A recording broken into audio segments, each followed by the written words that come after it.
What's going on, everybody? Welcome back to JJD. Sorry, I just smoked my knee off the front here. I don't know if you would have heard it, but I did just do that. I'm back over.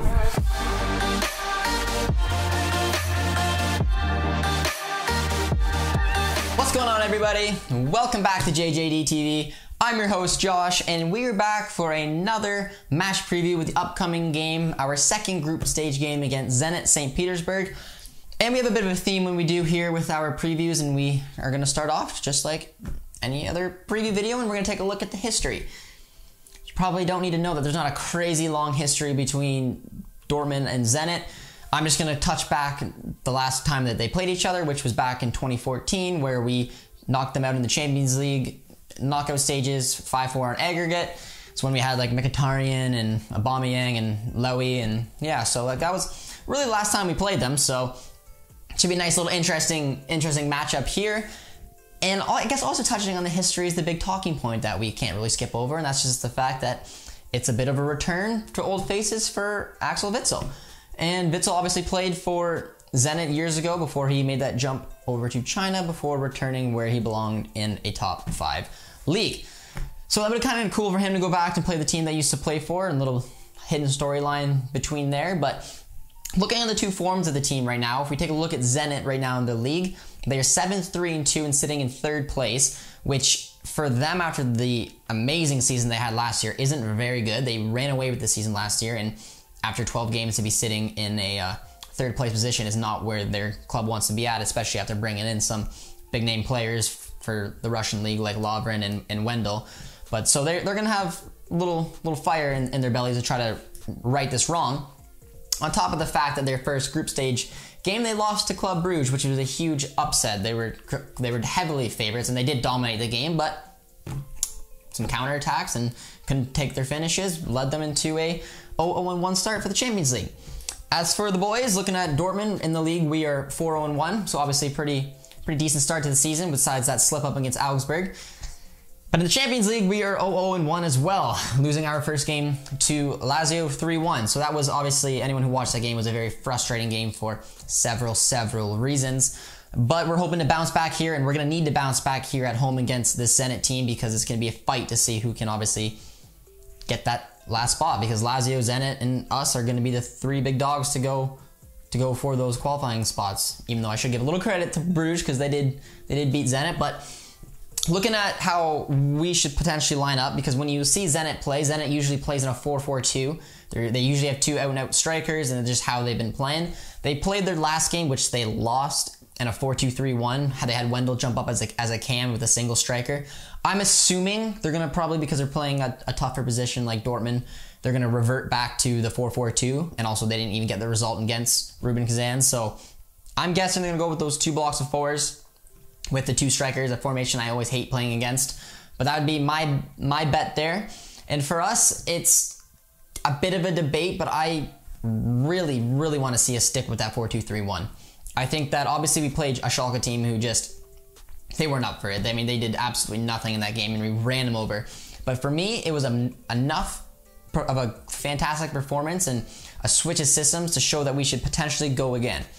The only thing I'm thinking of is that Faber may just panic, get worried, and just want to go back to kind of what we've been playing with through the season, especially because this is an important game. If we lose to Zenit, we are 0-0-2 in the Champions League, and that just makes it a huge task to try to qualify, and that puts him under a lot of pressure. So maybe he panics, switches back to that 3-4-3, but I really hope he doesn't. So this is the formation that I'm, again, guessing / hoping he might go with. So I would line up in the 4-2-3-1. Like I said, it worked. It worked against Schalke. Now let's take it to that next level. I think Zenit's a perfect step up kind of team to see if we can get this system to work against.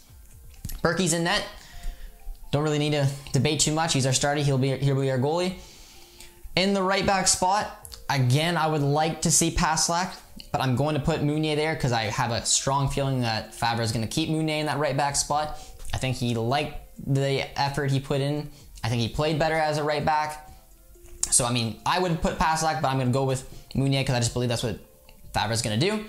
With Akanji, Hummels as our center backs, and then left back Guerrero. So the same back 4. I thought it worked very well, but because of how Guerrero likes to play, we're going to stick Delaney there. I desperately hope Thomas Delaney starts, because he was a very underrated person in that game, but was very, very important, letting Guerrero be able to do what he can do, as well as helping to cover Hummels. I didn't even notice Hummels' speed in that game against Schalke. And Guerrero was up in the game and playing in that left back spot and getting involved in the way he did was great. So, I mean, for me, Delaney's got to go there.